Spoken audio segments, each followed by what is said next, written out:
Air Conditioning, a satirical poem by me. If I was Lord Sugar, even though he must taste sour, I'd choose Anissa and her Indian pizzas to be my business partner.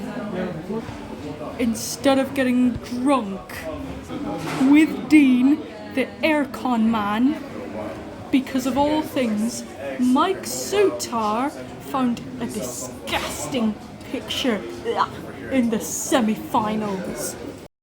If I chose him on my deathbed over my dead body, I'd probably regret it. I should have fired him in the semi-finals because that picture was disgusting.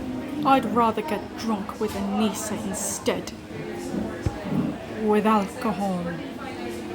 The end. Like and subscribe.